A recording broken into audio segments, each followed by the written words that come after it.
और इसके अंदर हम स्टैटिक और वो सारी चीज़ें जो है ना वो देखने की ट्राई करेंगे। ठीक है?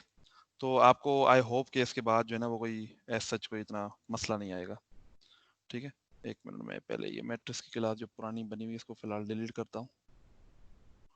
डिलीट कर दें, इधर भी डिलीट कर दें। डिलीट और एक क्लास बनाते हैं मैट्रिक्स की। ठीक है?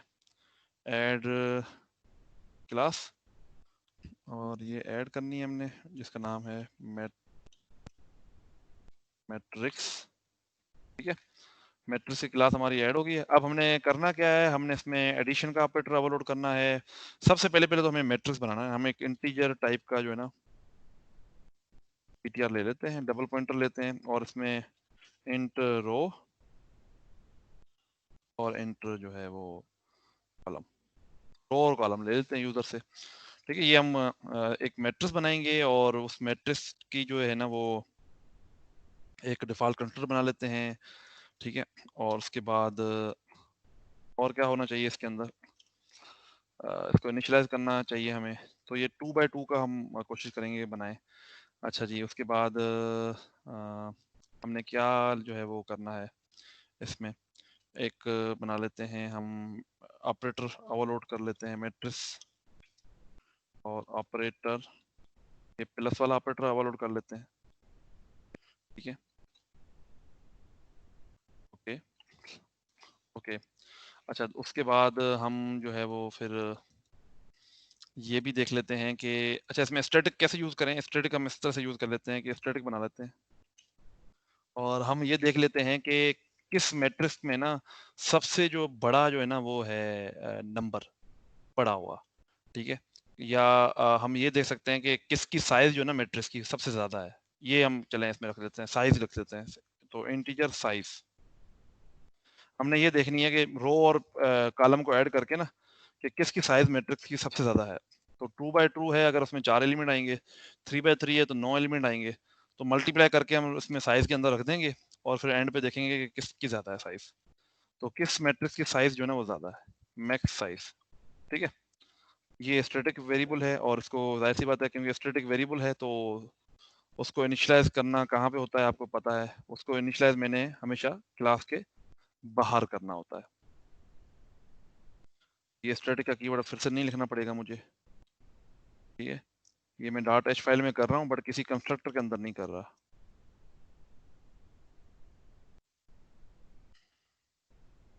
ठीक है? अच्छा, यहाँ तक ठीक है। अब एक सिंपल फिलहाल प्लस का ऑपरेटर डालते हैं, फिर उसमें मजीद एडिशन करते जाएंगे। अच्छा, जो मैंने आपको लैब के अंदर क्वेश्चन दिया हुआ था, आप में से किसी को याद है उसमें मैंने इनपुट के लिए क्या कहा हुआ था आपको कि आपने इनपुट कैसे करवानी है उसको?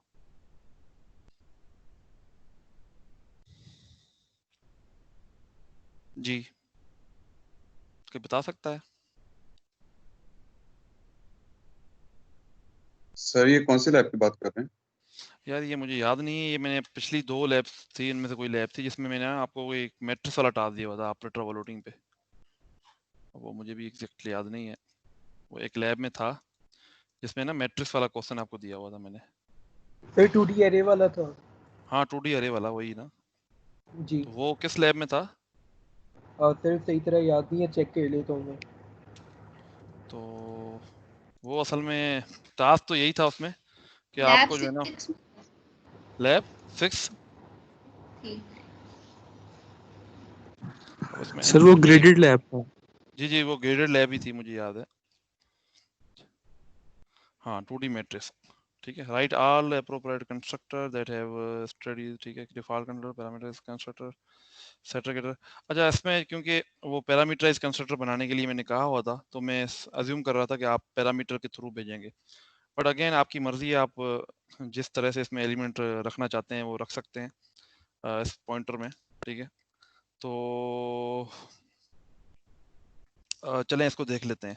एक हम पैरामीटराइज कंस्ट्रक्टर बना लेते हैं जिसमें मैट्रिक्स भेजेंगे और जिसमें हम सिर्फ रो और कॉलम भेजेंगे तो वो उतनी साइज का बन जाएगा इंटर। और हमें इसमें पॉइंटर भेज दें ताकि वैल्यू जो है अगर कोई यूजर दे रहा है तो वो भी इसमें कॉपी हो जाए। तो हम इसमें एक इंटीजर डबल पॉइंटर भेजते हैं। ठीक है।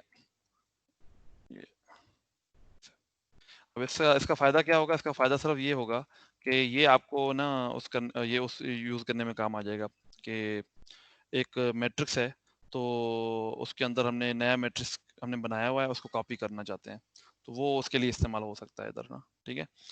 तो खैर, ये तो इनपुट के लिए हो गया ना। अच्छा, उसके अलावा जो है और क्या चाहिए होगा? अब आपको याद होना चाहिए, देखें अब आपको ना ये चीज़ें याद रखनी चाहिए, क्योंकि प्लस का ऑपरेटर है और यहाँ पे रिटर्न हो रहा है।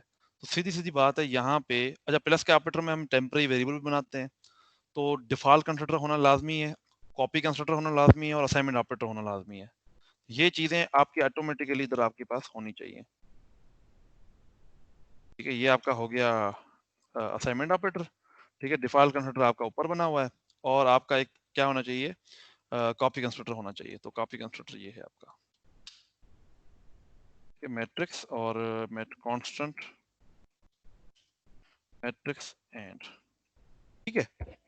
तो ये आपके पास प्लस ऑपरेटर के लिए ये इस्तेमाल हो रहे हैं। हमने करना क्या है? हमने करना ये है कि 2 मैट्रिक्स को आपस में ऐड करना है, बस खत्म। और हमने ये बताना है कि किस मैट्रिक्स की साइज़ जो है ना, फ़र्ज़ करें हमने मैट्रिक्स की एक अरे बना दी है, ठीक है ना? अब किस मैट्रिक्स की ज़्यादा जो है ना साइज़ सबसे बड़ी है, तो वो चीज़ें हमने जो है ना डिफ़ाइन करनी है, तो देखते हैं वो कैसे करते हैं अभी, ठीक है? अच्छा जी, तो बेसिकली जो हम करना चाह रहे हैं, वो ये करना चाह रहे हैं कि एडिशन करना चाह रहे हैं। अच्छा, स्टैटिक फंक्शन का काम क्या है? स्टैटिक वेरिएबल का काम क्या है? ये आपको मैक्सिमम साइज़ बताएगा, ठीक है? तो सबसे पहले मैंने आपको कल भी बताया था कि पहले हम मैन लिखेंगे, ताकि हमें अंडरस्टैंडिंग हो कि हम करना क्या चाहते हैं, ठीक है? फिर उसके हिसाब से फिर हम अपनी इम्प्लीमेंटेशन को चेंज करेंगे, अगर तुम्हें कोई एक्स्ट्रा फंक्शन की ज़रूरत पड़ती है तो। तो मैट्रिक्स की एक पहले तो इंटीजर अरे बना लेते हैं, ठीक है? और जिसकी साइज़ जो है वो हम रखते हैं लेट्स सपोज़ ये इधर हम जो है ना int const int row is equal to 2 और कॉलम इज इक्वल टू 2, ये हम बना लेते हैं, ठीक है? और इन रोज और कॉलम को इधर यूज कर लेते हैं, ठीक है? ये एक 2D अरे बना रहे हैं जिसको हम फिर पास करेंगे इधर 1 2 और ये 3 और 4, ठीक है? ये एक आपके पास अरे बन रही है, सही है? अच्छा जी, अब ये हमारे पास अरे बन गई, ठीक है? ओके हो गया। अब अगला काम हमने ये करना है कि एक और अरे बना लेते हैं, उसके अंदर कुछ और रख देते हैं, इसको हम अरे 1 कहते हैं और अरे 2 कह देते हैं। अब ये काम आपकी मर्जी है कि आप इसको इनपुट कैसे करें। आप यहाँ पे एक फंक्शन बना सकते हैं इनपुट का, या आप लेट सपोज फाइल से रीड करवा सकते हैं कि मैट्रिक्स को डायरेक्ट ही फाइल से रीड करवा लें। It's totally up to you कि आप उसको कैसे इंप्लीमेंट करते हैं, बट क्योंकि मुझे थोड़ा सा डेमोन्स्ट्रेशन दिखाना है आपको, तो मैं इसको फिलहाल डायरेक्ट ही कर रहा हूँ, ठीक है? ओके, और हमने क्या करना है यहाँ पे एक इंक्लूड करना है किसको, पहले तो मैट्रिक्स को, ठीक है? और यहाँ पे एक मैट्रिक्स का हमने एक ऑब्जेक्ट बनाना है, मैट्रिक्स OB1 OB2 चले OB2 बहुत है, ठीक है? अच्छा जी, अब हमने करना क्या है, हमने करना ये है कि OB1 और OB2 को पहले इधर, क्योंकि पैरामीटर्स कंस्ट्रक्ट हमने बनाया हुआ है, तो हम क्यों ना इसमें एक काम करें कि ये जो पैरामीटर कंस्ट्रक्टर में क्या हो रहा है कि पहले हमने पॉइंटर पास किया है और फिर 2 इंटीजर पास किए हैं, तो हम एक अरे 1 इधर पास कर देते हैं और इधर जो है रो और कॉलम पास कर देते हैं, ठीक है? इसी तरह से जो है आपका मैट्रिक्स 2 जो है OB2 है, इसमें भी हम अरे 1 जो है वो पास करते हैं। सही है, जो अरे वन है वो पॉइंटर टाइप की तो नहीं है? नहीं, पॉइंटर टाइप की नहीं है, बट ये 2D अरे है ना, ये बैकएंड पे तो असल में वही बनेगी ना, ये 2D अरे है ना, 2D अरे बैकएंड पे तो पॉइंटर ही होती है, कांस्टेंट पॉइंटर ही होती है ना। अच्छा, अब ये एरर क्यों दे रहा है, no instance of matrix matches, अच्छा नहीं मैच कर रहा कोई भी, ये तो नहीं पड़ा हुआ, सर क्योंकि इसको आई गेस पॉइंटर बनाना पड़ना है आपको। एक मिनट, शायद मुझे भी यही लग रहा है, एक मिनट सर सिर्फ, चीफ पॉइंटर में अगर जा आपने रहे हैं वो सर की OB1 पॉइंटर लिखा बनाना हुआ है पड़ना। सर। ओके, ये इशू दे रहा है आपको, ठीक है? फिर उसके मेमोरी के चक्कर में पढ़ना पड़ेगा मैं। हो। ये मैट्रिक्स में आपने ये स्टैटिक लिखा हुआ है। क्या कह रहे हैं? आपकी आवाज नहीं आ रही। तो ये मैट्रिक्स को ये सब बताएं, ये int double static int, int double static क्या? ये तो बताएं ना इधर मैं सही मैट्रिक्स दे दूं तो बेहतर नहीं है? एक जो साइज है ना वो फिक्स रख देता हूँ। एक मिनट एक मिनट। मैं अगर 2D मैट्रिक्स ही पास कर दूं, फिर अगर मैं इसको हटा दूं और इसकी साइज जो ना, ये अगर रो है और ये कॉलम। जी अभी भी इशू दे रहा है।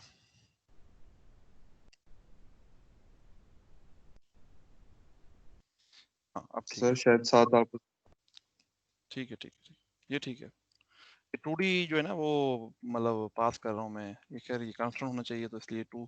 चलें फिलहाल हम इसको हार्ड कोडेड ही कर रहे हैं, 2 के लिए बना रहे हैं, बट इसको आप फाइल से रीड भी कर सकते हैं। खैर फिलहाल मैं इसको हार्ड कोडेड कर रहा हूँ। अब ये असल में क्या तरीका है, ये असल में ना आप जब भी 2D अरे किसी पैरामीटर में डालते हो ना, तो आपको उसका जो है ना कॉलम बताने पड़ते हैं, रोज आपकी मर्जी है जितनी बनाए, ठीक है ना, तो वो आपको वैसे डिफाइन करनी पड़ती है, ठीक है, एज सच।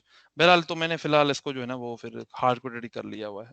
अगर आप इसको रीड करना चाहते हैं फाइल से तो इसको फाइल से भी रीड किया जा सकता है। जैसे कल मैं आपको ह्यूज इंटीजर के केस में बता रहा था कि इतना बड़ा इंटीजर जो है ना आप रीड कर लें फाइल से, ठीक है। It's totally up to you कि आप उसको कैसे करते हैं, ठीक है, ऑब्जेक्ट बनाते हैं क्या करते हैं, क्योंकि डायरेक्ट तो हम इनिशियलाइज करने से रहे, ठीक है। तो क्योंकि पॉइंटर के केस में हमें नहीं पता ना कि हमने 3 साइज की अरे बनानी है, 3x3 की बनानी है, 4x4 की बनानी है और 5x5 की बनानी है, वी डोंट नो। अच्छा जी, अब हमने यहाँ तक तो कर लिया है, हमने एक 2D अरे पास कर लिया इधर और वो हमारे 2 ऑब्जेक्ट बन गए हैं। अब हमने करना ये है कि एक नया ऑब्जेक्ट बनाना है मैट्रिक्स से, मैट्रिक्स और ob3 is equal to ob1 plus ob2, ठीक है। अब यहाँ पे कॉपी कंस्ट्रक्टर भी कॉल होगा और यहाँ पे आपका जो है ये दोनों प्लस भी हो रहे होंगे, ठीक है। तो खैर कॉपी कंस्ट्रक्टर भी बना दिया, ऑपरेटर ओवरलोडिंग भी हमने बना दी है, सारी चीजें हमने कर ली हुई हैं, ठीक है। तो अब एक एक चीज को हम इम्प्लीमेंट करते हैं और इन द एंड हम यहाँ पे जो ना ये भी दिखाएंगे कि मैट्रिक्स की क्लास जो आपकी है, ये जो इन सब में से जो 2 आपके ऑब्जेक्ट हैं इनमें से मैक्सिमम साइज कौन सी है, तो ये भी आप इसमें बता सकते हैं। मैट्रिक्स और क्योंकि अब वो प्राइवेट फंक्शन है तो एक हम फंक्शन बना लेते हैं स्टैटिक टाइप का, स्टैटिक और मैक्स गेट मैक्स साइज, ठीक है। एक फंक्शन बना लेते हैं। रिटर्न टाइप क्या होगा, जो आपको इंटीजर वैल्यू रिटर्न करेगा और बताएगा कि मैक्सिमम जो है ना उसकी साइज क्या है, ठीक है। तो इस फंक्शन को हम इधर कॉल कर लेते हैं। ये फंक्शन मैंने क्यों बनाया है, ये मैंने इसलिए बनाया है ताकि मैं देख सकूं कि किस मैट्रिक्स की जो है ना साइज सबसे ज्यादा है। अभी हमारे केस में जो है ना वो दोनों की साइज बराबर है तो ये 2 रिटर्न करना चाहिए इसे, बट ये भी हो सकता है कि समटाइम हम जो है 2 अलग अलग टाइप के साइज के मैट्रिक्स बनाए, ठीक है। अभी तो हमने ये बनाया ना, अभी एक मैट्रिक्स को बड़ा भी कर सकते हैं, एक मैट्रिक्स को कम भी कर सकते हैं, ठीक है। तो इसमें स्टैटिक की काफी सारी वजह हो सकती हैं, या हम स्टैटिक से ये अगर जानना चाहते हैं, मिसाल के तौर पे एक स्टैटिक वेरिएबल बना लेते हैं जो आपको बताया कि कितने नंबर ऑफ ऑब्जेक्ट क्रिएट हुए हैं, ठीक है। इंट स्टैटिक इंट काउंट, ये काउंट क्या बताएगा, ये काउंट आपको बताएगा और इसका जो है ना एक गेटर भी बनाना पड़ेगा। ये आपको बताएगा कि कितने जो है वो बन चुके हैं आपके ऑब्जेक्ट्स, ठीक है। तो इसको भी क्योंकि अच्छा यहाँ तक क्लियर है आपको कि हम करना क्या चाह रहे हैं। हम एक 2D अरे बनाना चाहते हैं और हम 2 हमने स्टैटिक वेरिएबल लिए हैं। वो क्यों लिए हैं, एक हमें बताएगा कि जितने भी ऑब्जेक्ट बने हैं 3 4 5 जितने भी बने हैं उन सब में से मैक्सिमम साइज कितनी है, और दूसरा जो है वो आपको बताएगा कि काउंट जो है वो कितना है, ठीक है ना, कि कितने ऑब्जेक्ट बने हैं कितने ऑब्जेक्ट डिलीट हुए हैं, ठीक है। तो हम यहाँ पे फर्ज करें अगर मैं इधर काउंट करूं, अगर मैं फर्ज करें मैं इधर लिखता हूँ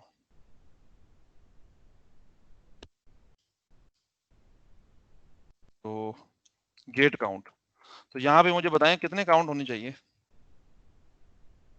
कितने काउंट देने चाहिए इसे। तो यहाँ पे 1 हो जाएगा। 1, बिल्कुल जबरदस्त। और यहाँ पे काउंट कितने देने चाहिए, यहाँ पे 3 देने चाहिए, क्योंकि एक ये बना है और एक ये बना है, ठीक है ना। तो लेट्स सी कि ये काउंट कितने देता है, ठीक है। अब अगर यहाँ तक बन गया है ना, तो अब यकीन रखें कि कुछ भी नहीं काम। अब इसमें हम कर क्या रहे हैं, हमने 2 अरे बनाई है, ठीक है, दोनों के अंदर डिफरेंट वैल्यू पड़ी हुई है, वो दोनों अरे से हमने 2 ऑब्जेक्ट बनाए हैं, एक ऑब्जेक्ट 1 और एक ऑब्जेक्ट 2। कर ये रहे हैं, ऑब्जेक्ट 1 और ऑब्जेक्ट 2 को जमा कर रहे हैं और ऑब्जेक्ट 3 में फेंक रहे हैं, ठीक है। और हम ये भी साथ में देख रहे हैं कि कितने ऑब्जेक्ट बने हैं अभी इस टाइम पे, और जितने भी ऑब्जेक्ट बने हैं उनमें से मैक्सिमम साइज किसकी है, ठीक है। तो ये भी हम साथ में देख रहे हैं।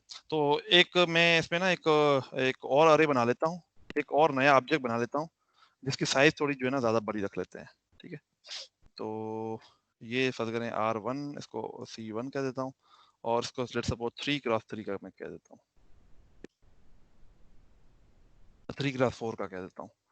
तो जब मैं एक ऑब्जेक्ट बनाऊं इधर नया वाला एक ना, लेट्स सपोज मैट्रिक्स और OB4, और उसके अंदर पास करूं मैं लेट्स सपोज टीचर अरे 3 R1 और C1, 12 एलिमेंट आएंगे, 1 2 3 4 5 6 7 8 9 10 11, ठीक है। तो ये मैं पास कर देता हूँ इसको अरे 3 को, ठीक है। अब यहाँ तक मैंने क्या किया है, यहाँ तक मैंने ये किया है कि मैंने इसमें साइज नहीं पास की, R1 कमा C1। ये मैंने आपको एक डेमोन्स्ट्रेशन दिखाने के लिए कि एक अरे जो है, ये अब भाई इसे की मसला है,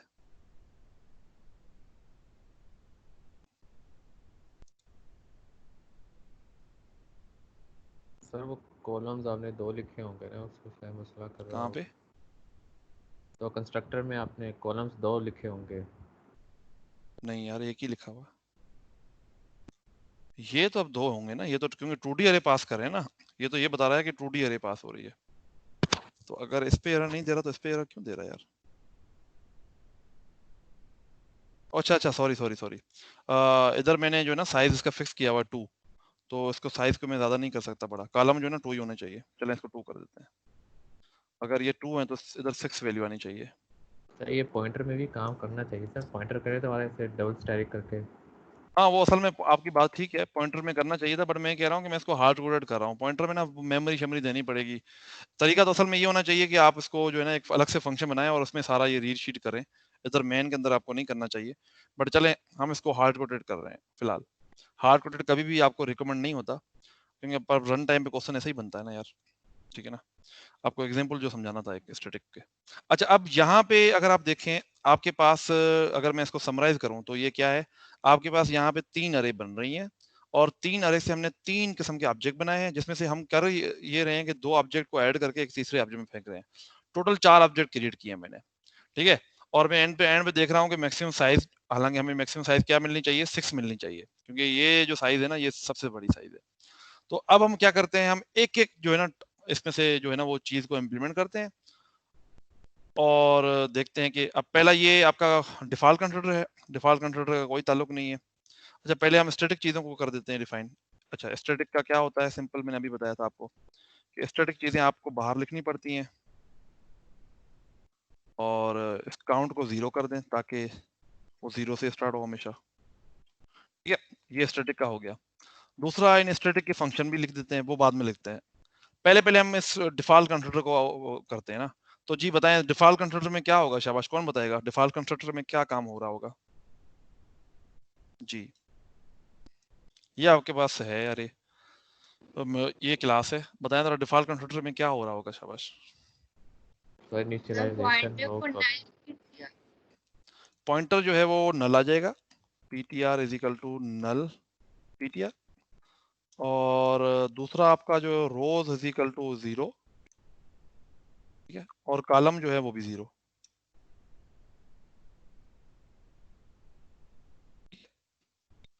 ये बात खत्म हो गई, यहाँ पे आपका डिफॉल्ट कंस्ट्रक्टर खत्म हो गया। और कॉपी कंस्ट्रक्टर, ये जो डिस्ट्रक्टर हम बाद में लिखते हैं, स्टेप बाय स्टेप करते हैं। ये पैरामीटर्स कंस्ट्रक्टर है। पैरामीटर कंस्ट्रक्टर का मतलब क्या होता है? पैरामीटर कंस्ट्रक्टर का मतलब देख लेते हैं अभी, कि हम कॉपी कर रहे हो एक एक पैरामीटर को, ठीक है। अब यहाँ पे हमें अरे का नाम लिखना पड़ेगा, वो लिख देते हैं अरे, ठीक है। और ये रो और कॉलम जो भी लिखा हुआ है, ठीक है, ठीक है। अच्छा, अब हमने करना क्या है? हमने इस अरे को असल में कॉपी करना है, सिंपल, ठीक है ना। तो सबसे पहली चीज ये है कि हमें रो बराबर करने पड़ेंगे आर के, और कॉलम बराबर करने पड़ेंगे सी के, ठीक है। उससे फिर अगला काम क्या करना होगा? हमें एक 2D अरे क्रिएट करनी पड़ेगी। तो ptr is equal to new int static, ये आपकी रोज, इतनी रोज बनेगी, और एक लूप चलाना पड़ेगा जिसके थ्रू हमें क्या करना पड़ेगा? आपकी int i is equal to 0, और ये कहां तक चलेगा? i is less than row और i प्लस प्लस, और यहाँ पे क्या होगा? ptr of 0 is equal to new int और कॉलम, ठीक है। तो ये आपकी 2D अरे बन गई। 2D अरे बनाने के बाद आपने अगला स्टेप क्या करना है? अगला स्टेप ये करना है कि आपने अब एक एक चीज को कॉपी करना है। तो वो तो बहुत सिंपल काम है, ये तो आपने बहुत से पहले भी किया हुआ है। Int i is equal to 0, i is less than row और i प्लस प्लस। इसी के अंदर नेस्टेड लूप लगेगा, क्योंकि 2D अरे है तो नेस्टेड लूप लगेगा, कॉलम के लिए भी लगेगा। Int j is equal to 0, j is less than column और j प्लस प्लस, और इधर क्या होगा? ptr of 0, sorry, ptr of j is equal to, sir ये ऊपर वाले लूप में भी पीटीआर आई नहीं आएगा? ओह सॉरी, हाँ यार, सही कह रहे हो तुम, बिल्कुल ठीक है। और यार ऐसी मिस्टेक्स मुझे बता दिया करो, आप बिल्कुल ठीक कर रहे हैं, टाइम नहीं बता दिया करें।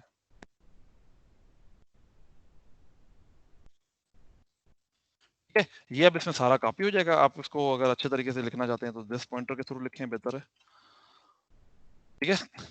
अब इसने क्या किया है कि एक रो और कॉलम जितने भी हैं उस साइज की अरे बना दी है, ये अरे बन गई है। उसके बाद एक एक चीज को उसमें कॉपी कर दिया, इस अरे की सारी चीजों को उसमें कॉपी कर दिया, ठीक है। और आपको पता है यही काम कॉपी कंस्ट्रक्टर के अंदर भी होना है, और यही काम आपके असाइनमेंट ऑपरेटर के अंदर करना है। तो क्यों ना पहले उन्हीं को बना लेते हैं, ये असाइनमेंट और कॉपी कंस्ट्रक्टर, इन्हीं को बना लेते हैं पहले। ये तकरीबन काम सेम है, बस थोड़ी सी चीजें चेंज होंगी। तो असाइनमेंट ऑपरेटर के अंदर क्या हो रहा होगा? असाइनमेंट ऑपरेटर के अंदर यही हो रहा होगा कि ये सारी चीजें हम उसमें असाइन कर रहे होंगे। तो ये, सॉरी, ये मैंने इधर कांस्टेंट नहीं लिखा, कॉन्स्ट, और इधर एन नहीं लिखा, ठीक है। तो इधर आप कांस्टेंट लिख दें, और इधर जो है ना आप एन लिख दें, और इधर आप इसको कह दें ओबीजे, ठीक है। ओके, अब सिर्फ हमने इसके आगे जो है ना ये मैट्रिक्स का लगाना है, ये लगा देते हैं, ओके, ठीक है। आई थिंक ये इसमें कोई इशू नहीं होना चाहिए। अब आपको ये क्या मसला दे रहा है?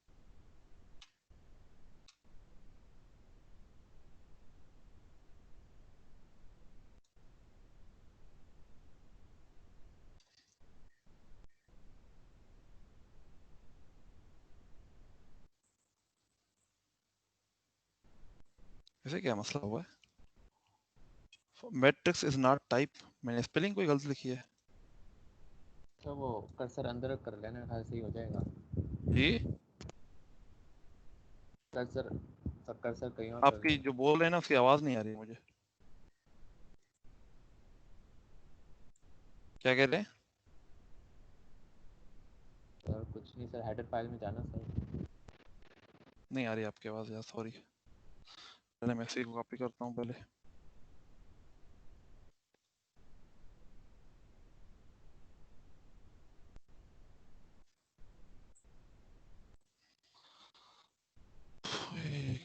से ये किसी को समझ में आ रही है बात कोई कि ये क्यों error दे रहा है? सही है, जो मैट्रिक्स डॉट एच वाली हेडर फाइल खोलेगा हम्म खोले तो बोल दी मैंने डिफाइन किया हुआ अभी नहीं। इधर। सही, यहाँ एंड नहीं लगेगा मैट्रिक्स के पीछे, ऑपरेटर के पीछे। इधर चलो एंड तो लगेगा, मैट्रिक्स ठीक है, एंड एंड बेशक लगाएं, बट मसला ये है कि ये इसको रिकॉग्नाइज क्यों नहीं कर रहा। ये कह रहा है matrix is not in type,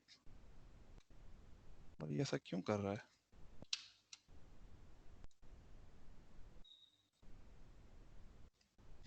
अब ठीक हो गया, चलें, शायद वो नीचे वाले की वजह से वो उसको इशू आ रहा था। चलें, ओके। तो असाइनमेंट ऑपरेटर में क्या होता है, यही सारी कहानी होती है, बिल्कुल एग्जैक्टली यही सारी कहानी होती है। जो यहाँ पे हमने ओबीजे पास किया हुआ है तब उसके थ्रू होना है। तो ये जो यहाँ पे हमने आर रखा है तो इधर क्या आ जाएगा, ओबीजे डॉट रो, और इधर क्या आ जाएगा, ओबीजे डॉट कॉलम, सिंपल, ठीक है। और इसको हम कह देते हैं रो, और इसको हम कह देते हैं रो, इसको हम कह देते हैं कॉलम, रो कॉलम। ये आपका जो कॉपी कंस्ट्रक्टर है ना, वो भी इसका बिल्कुल ही ऐसे ही आपका बनेगा। यहाँ पे क्या आ जाएगा, ओबीजे डॉट पीटीआर, ठीक है। तो ये आपका सारा जो है ना वो असाइनमेंट ऑपरेटर बन गया है। और इन द एंड क्या होगा, आपने करना है रिटर्न स्टैटिक दिस, ठीक है। तो ये आपका ऑपरेटर असाइनमेंट का बन गया, ठीक है ना। ये क्या कर रहा है, डीप कॉपी कर रहा है सारी, ये जो ऑब्जेक्ट आ रहा है उसकी सारी डीप कॉपी कर रहा है और इसको फेंक रहा है जो इन्वोकिंग ऑब्जेक्ट है उसमें, ठीक है। तो ये दिस एंड पे रिटर्न कर रहा है। अब आपका जो कॉपी कंस्ट्रक्टर है वो बिल्कुल इसी की नकल है, उसमें और उसमें कोई फर्क नहीं है, सिर्फ एक फर्क है, उसमें रिटर्न नहीं होता, इसमें रिटर्न होता है। तो कॉपी कंस्ट्रक्टर और असाइनमेंट ऑपरेटर जो है ना वो बिल्कुल ही सेम काम कर रहे हैं। तो उसमें तो हमें कुछ भी चेंज करने की जरूरत नहीं पड़ेगी। तो let's run this code, copy कर लें इसको, और इधर क्या करें, पेस्ट कर दें, बस ये रिटर्न खत्म कर दें, बाकी इसमें और उसमें कोई फर्क नहीं है, ठीक है।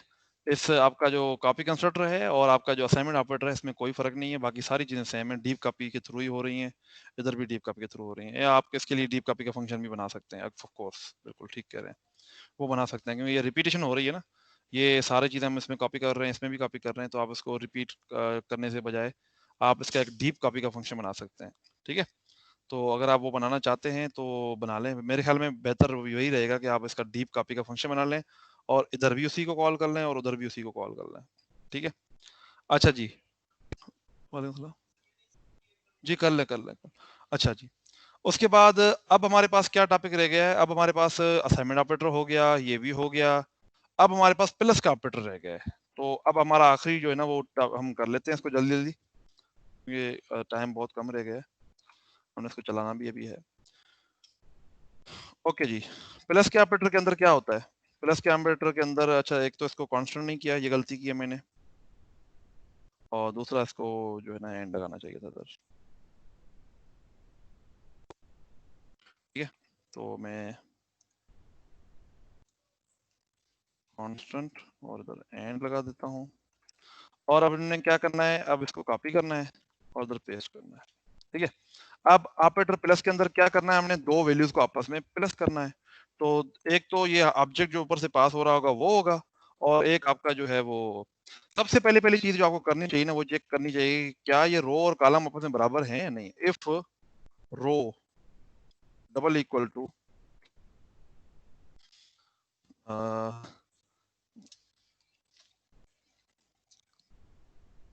कॉलम, ठीक है, अगर तो ये आपस में बराबर हैं, and sorry sorry row is equal to OBJ dot row, ठीक है, कि आपका जो दिस पॉइंटर के थ्रू जो रो है उसकी रो और कॉलम इसके बराबर आपस में हैं, और साथ में इसके कॉलम बराबर हैं, रो और कॉलम दोनों मैट्रिक्स के बराबर हैं। अगर वो बराबर हैं तो ही प्लस हो पाएगा, अदरवाइज तो प्लस नहीं हो सकता। ठीक है, आपने यहाँ पे चेक किया कि जो इन्वोकिंग ऑब्जेक्ट है उसका और यहाँ से जो पास हो रहा ऑब्जेक्ट उसका, इन दोनों की रोज और कॉलम आपस में बराबर है। अगर तो बराबर हैं फिर तो ये सारा काम होगा। एल्स क्या होगा? एल्स आप एक इधर टेम्पररी बना दें, एक वो अपना ऑब्जेक्ट, उसको रिटर्न कर दें, बेशक खाली रिटर्न कर दें, होगा कुछ नहीं उसमें, टेम्प। ठीक है,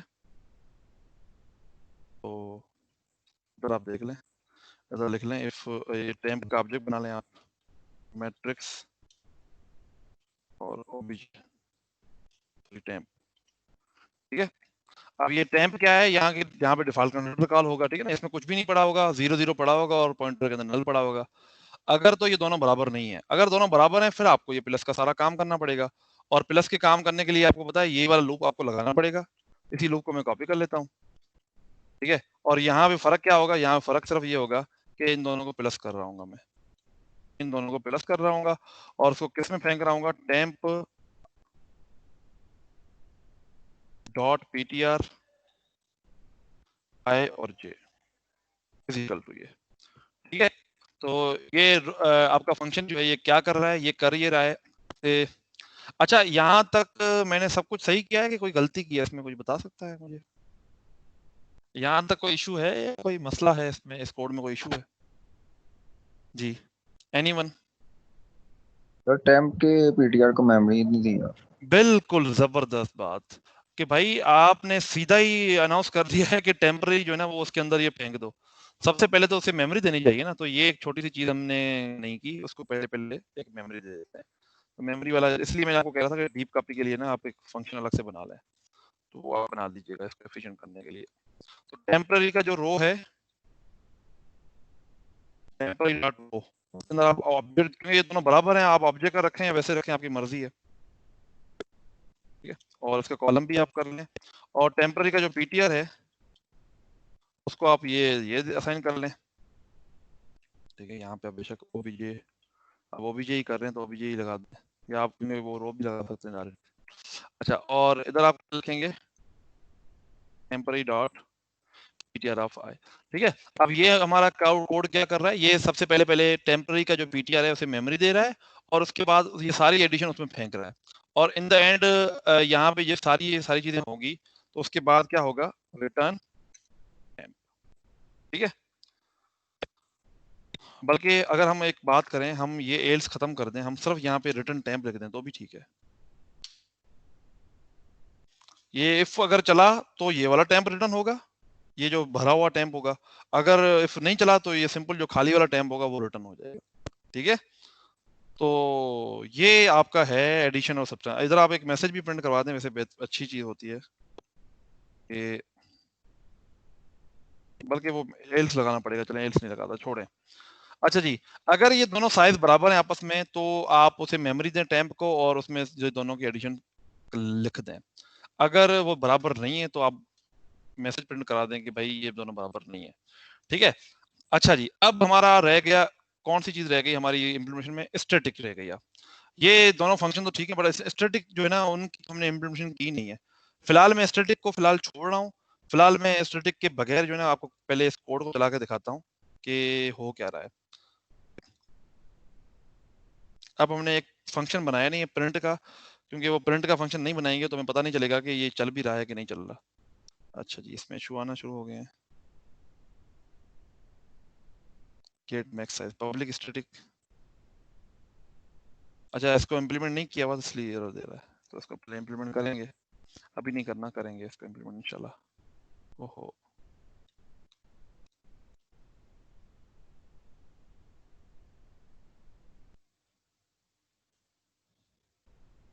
अच्छा ये कोड तो चल गया, दोनों सब्ट्रैक्शन दोनों एडिशन वगैरह हो रही हैं। ठीक है ना, फिलहाल मैं उसमें इंटरेस्टेड नहीं हूँ कि मैं आपको वो दिखाऊं, पहले मैं आपको स्टैटिक, यहाँ तक आपको समझ में आ रहा है कि मैंने सिर्फ एक प्रिंट का फंक्शन नहीं लिखा हुआ जिसमें आपको वो प्रिंट करके दिखाऊं, बाकी जो सारा कुछ हो रहा है, बल्कि एक प्रिंट का फंक्शन हम बनाएं तो इसमें कोई मुश्किल काम तो नहीं है, इतना टाइम भी नहीं लगना, प्रिंट। ठीक है ना, ऐसे, और ये कांस्टेंट होना चाहिए। ठीक है ना, और ये प्रिंट का फंक्शन में करेंगे क्या, सिंपल लूप कॉपी करना है और कुछ भी नहीं करना। ये प्रिंट का फंक्शन क्या करता है, किसी भी मैट्रिक्स को ना प्रिंट करके दिखा देता है आपको।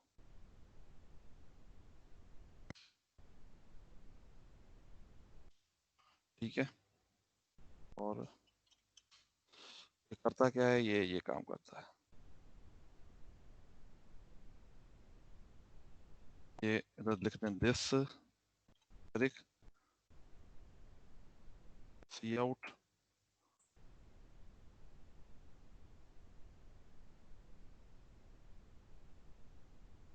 इसके साथ आपको प्रिंट करके दिखाए, और जैसे ही ये लूप खत्म हो तो एंड आ जाए।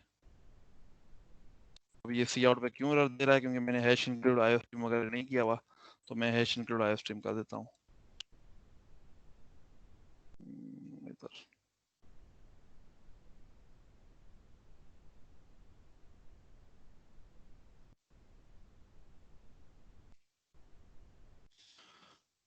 ठीक हो गया, यहाँ तक क्लियर है कि हमने प्रिंट का फंक्शन क्यों बनाया है। प्रिंट का फंक्शन इसलिए बनाया ताकि हम वैल्यू को प्रिंट करके देख सकेंगे ये हो रहा है या नहीं हो रहा।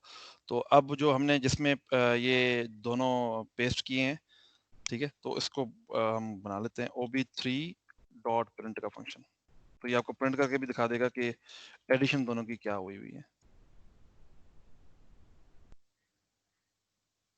ठीक है, 4 6 8 और 10। ठीक है, चलें, ये तो आप बाद में वेरीफाई कर लीजिएगा कि यही जवाब, क्योंकि ये दोनों इंडेक्स बाय इंडेक्स हो रही है ना, तो ऐसे ही जवाब आना चाहिए। अब हमारा रह गया जो इंपॉर्टेंट पार्ट था, वो था कि स्टैटिक कब कहाँ पे ये यूज हो रहा है। अब स्टैटिक में सबसे पहले पहला एक ये वाला जो काउंट वाला है ना, ये हमें बताएगा कि कितने जो है वो ऑब्जेक्ट क्रिएट हुए हैं और कितने डिलीट हुए हैं। ठीक है, तो इसके लिए जो है ना आपको एक काउंट रखना चाहिए, और ये काउंट आपका कहाँ पे रखना चाहिए, कोई बता सकता है कि इसके लिए लॉजिक क्या लगेगी, मैं कैसे चेक कर सकता हूँ कि कितने मेरे ऑब्जेक्ट क्रिएट हुए हैं, कितने डिलीट हुए हैं। जी, कोई बता सकता है मुझे? कंस्ट्रक्टर में सर सर कंस्ट्रक्टर जितनी बारी कंस्ट्रक्टर कॉल होगा, जितनी दफा कंस्ट्रक्टर कॉल होगा तो आपका जो क्योंकि हम इधर पैरामीटराइज कंस्ट्रक्टर कॉल कर रहे हैं सिर्फ, तो मैं पैरामीटराइज कंस्ट्रक्टर के अंदर रख रहा हूँ सिर्फ, क्योंकि डिफॉल्ट कंस्ट्रक्टर भी कहीं कॉल हो रहा था। बहरहाल, तो कहाँ गया ये सीपीपी, इसकी कहाँ गई, ये है पैरामीटराइज कंस्ट्रक्टर, ये था। इसके अंदर काउंट को हम क्या कर देते हैं, प्लस प्लस कर देते हैं। ठीक है, एक और भी चीज करनी पड़ेगी कि भाई जो डिस्ट्रक्टर कॉल हो ना, उसके अंदर माइनस माइनस भी हो। क्या हमने डिस्ट्रक्टर अभी इसका इंप्लीमेंट नहीं किया। डिस्ट्रक्टर बहुत इजी है इंप्लीमेंट करना। सबसे पहले पहले आपको एक लूप लगाना पड़ेगा, और एक पहले चेक करना पड़ेगा कि इफ ptr जो है वो नॉट इक्वल टू नल हो। अगर वो उसके अंदर कुछ ना कुछ पड़ा हुआ है तो आप एक लूप लगाएं, और int i is equal to 0, और जितनी भी रोज हैं उसको डिलीट कर दें। ठीक है, और यहाँ पे क्या लगाएंगे, ptr ऑफ 0, सॉरी i। मैं अगर कोई गलती कर रहा हूँ तो मुझे बता दीजिएगा यार। ऐसे होगा ना, एक एक पॉइंटर को डिलीट करना पड़ेगा, और इन द एंड आपको ptr is equal to delete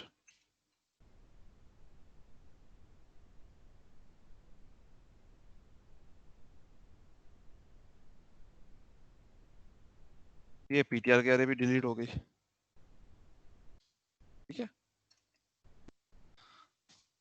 है, तो ये डिलीट करना है। अब जब भी डिस्ट्रक्टर कॉल होगा तब भी आपका काउंट में माइनस माइनस होना चाहिए, और जब कंस्ट्रक्टर कॉल होगा तो काउंट में प्लस प्लस होना चाहिए।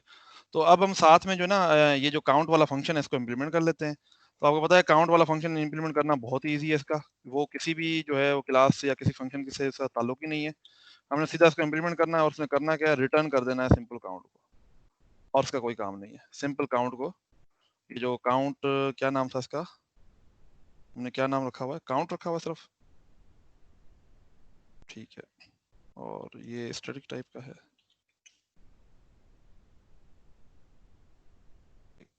सॉरी, और ये क्लास का फंक्शन है। ठीक है, ओके। अब हम क्या करते हैं, हम सोर्स के अंदर जाके इधर गेट काउंट करते हैं। एक इधर करते हैं गेट काउंट, और एक इधर करते हैं गेट काउंट। ठीक है, तो पहले तो उसको चला के देखते हैं कि ये हो क्या रहा है। ठीक है। अब यहाँ पे देखें, सबसे पहले सी आउट हो रहा है ये क्या दे रहा है, गेट काउंट। अब यहाँ पे काउंट की वैल्यू क्या है, 1 है, क्योंकि एक ही ऑब्जेक्ट बना है तो काउंट की वैल्यू 1 है। उसके बाद ये हमने ये प्रिंट करवाया हुआ, तो ये दोनों की एडिशन करके दिखा रहा है। और उसके बाद यहाँ पे जो है वो मैंने कहाँ पे किया हुआ है, ये किया हुआ है काउंट आपका फिर से।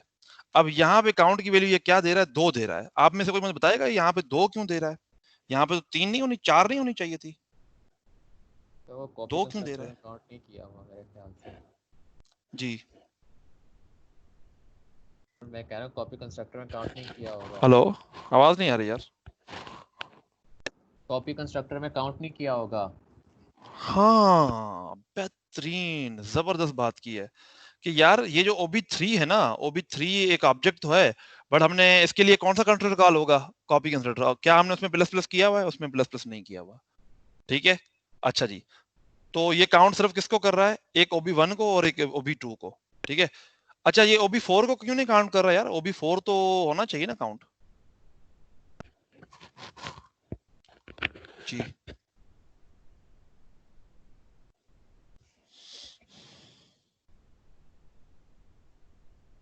जी, असल में कॉपी कंस्ट्रक्टर में ना एक डिस्ट्रक्टर कॉल हो रहा है, इस वजह से जो है ना ये इसको भी काउंट नहीं कर रहा।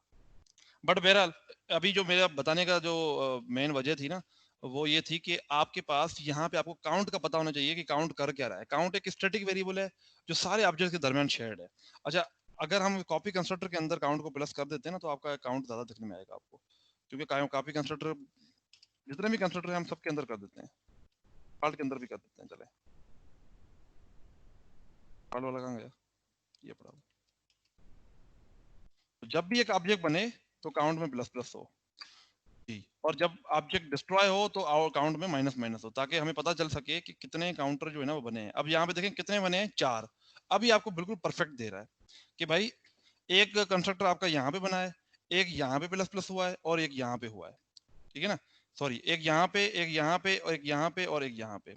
अच्छा, अब हम इसको स्टेप बाय स्टेप देखते हैं कि ये स्टैटिक काम कैसे कर रहा है। एक मिनट में अटेंडेंस जो है ना फिलहाल सेव कर देता हूँ, ऑल प्रेजेंट कर देते हैं। अटेंडेंस ऑल प्रेजेंट हो गई, सारे प्रेजेंट है। और इसमें जो है वो मैं आपको इसको स्टेप बाय स्टेप दिखाना चाहता हूँ कि ये कैसे काम कर रहा है, वर्किंग इसकी कैसे हो रही है। अब इधर से स्टार्ट करते हैं। ठीक है, ओके जी, यहाँ पे स्टार्ट हो गया आपके पास।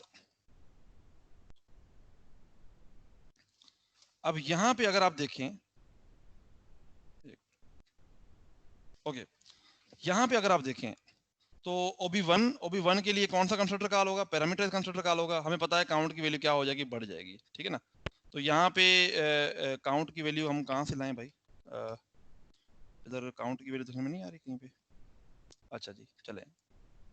अच्छा, यहाँ पे अगर हम काउंट की वैल्यू देखें तो वो 1 हो रही है। ठीक है, वो 1 हो रही है, यहाँ पे तो समझ में आ रही है बात हमें। ठीक है, अच्छा जी, उसके बाद ये क्योंकि दूसरा पैरामीटर कंस्ट्रक्टर कॉल हो रहा है तो इसके लिए भी काउंट की वैल्यू बढ़ जाएगी आपकी। ठीक है, क्या हो गया, बंद हो गया। यहाँ पे काउंट की वैल्यू ट्रू हो जाएगी आपकी। ठीक है, काउंट की वैल्यू यहाँ पे ट्रू हो गई। अच्छा, अब आपके पास यहाँ पे जब ये तीसरा कंस्ट्रक्टर कॉल हो रहा है तो यहाँ पे कौन सा कंस्ट्रक्टर कॉल हो रहा है, कॉपी कंस्ट्रक्टर कॉल हो रहा है। तो अब यहाँ पे काउंट की वैल्यू जो है ना वो आपको बड़ा सी जो है ना वो ध्यान में रखनी है। अच्छा, यहाँ पे काउंट जो है ना वो आपके पास आना चाहिए, वो ऑटोज। भाई लोकल्स में आएगी, लोकल्स में चेक करें। एक मिनट, अब ये लोकल्स कहाँ से मैं निकालूं, एक मिनट, डीबग में जाके देखते हैं। सही, ऑटोस के सबसे नीचे है, लेफ्ट डाउन। ओ ये पड़ा हुआ, हाँ लोकल्स, सॉरी। ठीक है, तो इसमें काउंट कहीं देखने में आ रहा है आपको?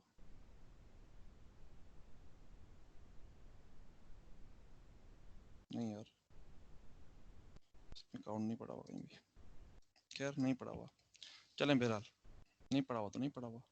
सर OB1 को खोलो, इसमें शायद होगा जी, ये असल में ना ओबीज तो पड़े हुए हैं, बट काउंट जो है ना वो क्योंकि इंडिपेंडेंट है, किसी भी स्टैटिक जो है ना वो किसी में किसी के साथ वो है तो नहीं, बहरहाल। अच्छा, इधर हम देखते हैं काउंट की क्या बनती है पोजीशन। अब हम कॉपी कंस्ट्रक्टर में जाएंगे तो कॉपी कंस्ट्रक्टर में देखें, इस पे इनटू करते हैं। अब कॉपी कंस्ट्रक्टर में क्या होगा कि यहाँ पे सबसे पहले पहले यहाँ पे प्लस का ऑपरेटर इस्तेमाल होगा। अब प्लस का, अब यहाँ पे काउंट की वैल्यू क्या बढ़ जाएगी, काउंट की वैल्यू बढ़ जाएगी, क्योंकि काउंट की वैल्यू यहाँ पे 3 हो जाएगी। अगर मैं इसको स्टेप आउट बाहर निकल आएगा। अच्छा जी, अब यहाँ पे क्योंकि एक डिफॉल्ट कंस्ट्रक्टर कॉल हो रहा है तो काउंट की वैल्यू 3 हो जाएगी। ठीक है, अब एक मिनट, जैसे ही हमने ये खत्म किया, ये सारा कॉपी हो गया, ये रिटर्न जैसे ही हुआ ना, अब इसके लिए आपके पास डिस्ट्रक्टर कॉल हो जाएगा और फिर से कॉपी कंस्ट्रक्टर भी कॉल हो जाएगा। ठीक है, तो यहाँ पे आपके पास दो चीजें हो रही हैं। यहाँ पे आपके पास कॉपी कंस्ट्रक्टर, ये रिटर्न जब हो रहा है ना, तो रिटर्न के अंदर आपके पास दो चीजें हो रही हैं। आपको पता है रिटर्न के पास दो चीजें क्यों हो रही हैं? एक तो इसका डिस्ट्रक्टर कॉल हो रहा है क्योंकि ये टेम्पररी है ना, ये एक इस इधर का इसका इसको इधर ही खत्म हो जाएगा, और टेम्पररी जिसको असाइन हो रहा है ना उसके लिए कॉपी कंस्ट्रक्टर भी कॉल होगा, तो यहाँ पे आपका कॉपी कंस्ट्रक्टर कॉल होगा। ठीक है, तो ये टेम्पररी के लिए जो आपका काउंट में प्लस प्लस हुआ था वो माइनस माइनस हो जाएगा। क्यों? क्योंकि इसके लिए यहाँ पे डिस्ट्रक्टर कॉल हो जाएगा। और जब ये रिटर्न होगा इसके अंदर यहाँ पे, तो अगेन इसके अंदर क्या हो रहा है, अब यहाँ पे से ना, अब यहाँ पे इसके लिए कॉपी कंस्ट्रक्टर कॉल होगा क्योंकि OB3 जो है ना वो यहाँ पे कॉपी हो रहा है। ये दोनों चीजें ना, इससे जो ऑब्जेक्ट रिटर्न हो रहा है वो इसके अंदर कॉपी हो रहा है। अच्छा, उसके बाद यहाँ पे क्या हो रहा है, OB3 प्रिंट कर रहे हैं हम, सिंपल जो ये वैल्यू प्रिंट कर देता है। अच्छा जी, उसके बाद यहाँ पे क्या हो रहा है, यहाँ पे पैरामीटराइज कंस्ट्रक्टर कॉल हो रहा है। चलें जी इसके अंदर आते हैं। अब अगर काउंट की वैल्यू देखें क्या है, 3 है, क्योंकि अभी तक 3 ही थी ना। अभी तो एक कॉपी कंस्ट्रक्टर के लिए आपका काउंट बढ़ा था और 2 आपके पैरामीटराइज कंस्ट्रक्टर के लिए। ठीक है, अब अगेन क्योंकि पैरामीटर कंस्ट्रक्टर कॉल हो रहा था तो ये आपका काउंट की वैल्यू प्लस प्लस हुई। ठीक है ना, तो आपकी काउंट की वैल्यू 4 दफा प्लस प्लस हुई है। ठीक है, एक कहाँ पे हुई है, एक यहाँ पे हुई है पैरामीटर्स कंस्ट्रक्टर के अंदर, एक यहाँ पे हुई है और एक आपकी यहाँ पे हुई है, 3 हो गए, और एक चौथी यहाँ पे हुई है। ठीक है, अब मैंने आपको ये चीज समझाई थी कि ये प्लस का ऑपरेटर था, यहाँ पे भी हमने एक ऑब्जेक्ट बनाया हुआ था, बट वो ऑब्जेक्ट वहीं पे डिस्ट्रॉय भी हो गया, तो उसका जो काउंट है ना वो बैलेंस हो गया। ठीक है ना, तो स्टैटिक क्या फायदा दिया आपको? स्टैटिक एक ऐसा वेरिएबल है जो आप चारों ऑब्जेक्ट में यूज कर सकते हैं। आपने चारों ऑब्जेक्ट में यूज किया भी, और आप चारों ऑब्जेक्ट से जो इन्फॉर्मेशन है ना वो कलेक्टिवली किसी एक जगह पे रख रहे हैं। क्या रख रहे हैं? अब जैसे मैंने साइज का बनाया हुआ, वो भी आप बना सकते हैं कि आप साइज लगाएं, जो जो मैक्सिमम है वो उसमें सेव करते जाएं। कंस्ट्रक्टर में जब साइज क्रिएट हो रही है ना, उसी वक्त आप इसमें चेक लगा लें। ठीक है, और जब वो साइज उसकी बढ़ जाए तो फिर आप उसे बता दें कि ये अब मैक्सिमम साइज है, जैसे हमने लास्ट टाइम शायद क्लास में किया था। तो ये काउंट क्या कर रहा है, काउंट जहां जहां पे काउंट ये करता है कि आपको बताता है कि कितने ऑब्जेक्ट्स आपने क्रिएट किए हैं। ठीक है, तो हमने क्या देखा, जहां भी कंस्ट्रक्टर है वहां पे हमने काउंट में प्लस प्लस कर दिया है। जैसे ही ऑब्जेक्ट बनेगा काउंट की वैल्यू प्लस प्लस हो जाएगी। अब ये कंपाइलर को कैसे पता चलेगा कि मुझे प्लस प्लस करना है? वो इसलिए क्योंकि ये स्टैटिक वेरिएबल है। ठीक है, ये OB1 के लिए भी शेयर्ड है, OB1 का जो कंस्ट्रक्टर है उसके लिए भी कॉल होता है, ये OB2 के लिए भी शेयर्ड है, OB3 के लिए भी शेयर्ड है। स्टैटिक का कॉन्सेप्ट यहाँ पे ऐसे इस्तेमाल होता है। और ये इसका एक और भी ताल्लुक था, मैंने आपको एक और भी बताई थी बात, कि ये जो है ना इंडिपेंडेंट होता है। आपको इसको बाहर इनिशियलाइज करते हैं, ये किसी क्लास के साथ इनिशियलाइज नहीं होता। उसकी वजह क्या बताई थी? उसकी वजह मैंने ये बताई थी क्योंकि ये एक स्टैटिक वेरिएबल है, ये शेयर्ड होता है। ठीक है ना, ये सारी क्लासेस के दरमियान शेयर्ड होता है। तो ये एक स्टैटिक का जो है ना वो कॉन्सेप्ट था, जिसको आप को मैंने जबरदस्ती जो है ना ऑपरेटर ओवरलोडिंग के अंदर जो है ना वो बताने की ट्राई की है। ये एक अच्छा एग्जांपल नहीं है, बट जाहिर सी बात है रन टाइम पे अब ऐसे ही एग्जांपल बनता है आप लोगों को थोड़ा सा कॉन्सेप्ट क्लियर कराने के लिए कि एक प्लस का ऑपरेटर है। अब ऑपरेटर ओवरलोडिंग में आपको इशू नहीं होना चाहिए, आई होप सो। ठीक है, आपके पास जो मसले मेन आते हैं, आपको मेमोरी का सोचना चाहिए। जैसे अभी मैंने टाइम के अंदर मेमोरी दी नहीं थी और फिर भी उसको यूज कर रहा था, बट आपके ही किसी स्टूडेंट फेलो ने बताया कि सर वो आप गलत कर रहे हैं, आप पहले उसमें मेमोरी दें। तो बच्चे यहाँ पे ही कंफ्यूज होते हैं मेनली। ठीक है ना, तो स्ट्रिंग के अंदर भी आप उधर ही कंफ्यूज होंगे क्योंकि आप स्ट्रिंग को ट्रीट कर रहे होंगे, स्ट्रिंग के अंदर जो पॉइंटर है ना आप उसको देख ही नहीं रहे होंगे। तो स्ट्रिंग के अंदर पॉइंटर को देखें, डिस्ट्रक्टर देखें। एक मैं आपको छोटी सी हिंट बताऊं, जब भी प्लस का ऑपरेटर इस्तेमाल होता है ना, आप चुप करके, या जब भी आपने इस्तेमाल करना है ना, ये फर्ज करें मिसाल के तौर पे कोई असाइनमेंट ऑपरेटर या कोई भी ऑपरेटर, तो आप चुप करके 2-3 चीजें बना लें। एक तो डिस्ट्रक्टर आपने जरूर बनाना है, जब भी पॉइंटर इस्तेमाल हो रहा है, पॉइंटर इस्तेमाल हो रहा है चुप करके डिस्ट्रक्टर बना दें। ठीक है, पॉइंटर इस्तेमाल नहीं हो रहा तो डिस्ट्रक्टर लिख दें, पर उसमें कुछ लिखने की जरूरत नहीं है क्योंकि उसका कोई फायदा नहीं है डिस्ट्रक्टर का पॉइंटर के बगैर। आपको जो क्विज में मैंने क्वेश्चन दिया है काफी लोगों ने उसके अंदर भी लिखा हुआ है डिस्ट्रक्टर और उसको इम्प्लीमेंट भी किया हुआ है। अब मुझे समझ में नहीं आया कि उसको इम्प्लीमेंट करने की जरूरत क्या है। दूसरा असल में ये है कि आप चलें जब भी आपके पास जैसे प्लस का ऑपरेटर है, उसमें आपको पता है असाइनमेंट ऑपरेटर भी यूज हो जाएगा ऑटोमेटिकली उसके अंदर, और उसके अंदर कॉपी कंस्ट्रक्टर भी हो रहा है। तो आप कॉपी कंस्ट्रक्टर, असाइनमेंट ऑपरेटर और डिस्ट्रक्टर, ये 3 चीजें बना लिया करें। पॉइंटर जब भी आता ना तो आप सेफ एंड पे रह जाएंगे। मुझे कुछ बच्चे आज भी, एक बच्चे ने कल बल्कि की हुई थी, किसी ने मुझे मैसेज कि सर मेरे ये कोड नहीं चल रहा। तो असल में इशू ये वहीं पे आता है। कोड इसलिए नहीं चलता होता, वो जब क्रैश करता होता है ना मेमोरी की वजह से, तो वो यही हीप वगैरह का जो आपको इशू देता है ना, वो यही देता है कि आपने मेमोरी को प्रॉपर हैंडल नहीं किया होता। जाहिर सी बात है, आप जब कॉपी कंस्ट्रक्टर बनाएंगे या कोई ऐसी चीज करेंगे ना, तो बहुत आपको फायदा हो जाएगा। तो कॉपी कंस्ट्रक्टर है आपका, असाइनमेंट ऑपरेटर है, ये आप बना दिया करें। जब भी पॉइंटर देखें ना, आप क्लास के अंदर पॉइंटर का एट्रीब्यूट देखें, ये चुप करके बना दें, आप सेफ हो जाएंगे। नुकसान नहीं होगा कोई, पर सेफ हो जाएंगे, ठीक है ना। तो ये असल में इसमें चीजें हैं जो आपको करनी चाहिए। आपके सामने मैंने 2 क्वेश्चन सॉल्व किए थे। एक तो ये किया है कि ह्यूज इंटीजर वाले सॉल्व करने की ट्राई की है। अब आप लोगों को जो मैं काम दे रहा हूँ वो यही दे रहा हूँ कि आप इसी टास्क को एक्सटेंड करें। अब क्योंकि चले बल्कि अभी वेडनेसडे भी बीच में आ रहा है ना, तो मैं आपको वेला नहीं बैठने देना चाह रहा। तो क्लास एक्टिविटी 4 नाम से इसको सबमिट कराएं, और इसमें एडिशन का तो मैंने कर लिया है, मल्टीप्लिकेशन इसमें डाल दें और सब्ट्रैक्शन डाल दें, बस 3 ऑपरेटर डालने हैं। बट ये मैं कोड आपसे शेयर नहीं करूंगा, ये कोड आपने खुद ही देखना है, खुद ही देखना है, खुद ही करना है। पर ये आपने थर्सडे वाली जो क्लास है सर उसमें मल्टीप्लिकेशन 2 मैट्रिसेस की करनी है, 2 मैट्रिक्स की करनी है, बस ज्यादा नहीं, 2 मैट्रिक्स की करनी है, ठीक है। इस कोड को एफिशिएंट बनाना है। मैंने इस कोड में काफी सारी चीजें हार्ड कोडेड की है, बट आपने हार्ड कोडेड नहीं की है, आपके पास सफिशिएंट टाइम है, ठीक है। थर्सडे कल वाला दिन जो है ना पूरा आपके पास है, तो थर्सडे के दिन क्लास से पहले पहले ना आपको इसको सबमिट करा दीजिएगा एज ए क्लास एक्टिविटी 4, ठीक है। तो इंशाल्लाह जो है वो फिर हम अगली क्लास में ह्यूज इंटीजर पे और जो लैब का टास्क है उस पे बात करेंगे।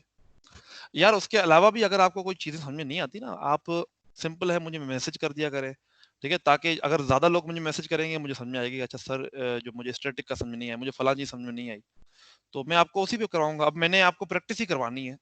मैं आपको बता रहा था कि मेरा स्टाइल जो है ना वो ये है कि थोड़ा सा जल्दी पढ़ा लो चीजें, और उसको रिपीट इतनी कराओ कि बस बच्चे की जो है ना वो हो जाए कि यार ये तो अब मुझे रट्टा लग गया है इस चीजों पे, क्या आप बता रहे हैं बार बार के कॉपी कंस्ट्रक्टर बनाओ का। अब ये देखें ना, ये प्लस का ऑपरेटर है, ये मैंने आपको स्ट्रिंग के अंदर भी बताया, कल ह्यूज इंटीजर के अंदर भी बताया, मतलब इस तरह से ऑपरेटर कैसे बनाते हैं। तो ये सारा आपको हर जगह बार बार वही इस्तेमाल कर रहे हैं हम चीज। कॉपी कंस्ट्रक्टर मैंने आपको उसकी कल वाली क्लास के अंदर भी बताया था, ठीक है। तो करें इसको ट्राई, और कोई मसले मसाइल होंगे तो फिर बताइएगा। मेरा भी जाना है कहीं, तो मैं निकलता हूँ, ठीक है। ओके सर, अल्लाह हाफिज। अल्लाह हाफिज।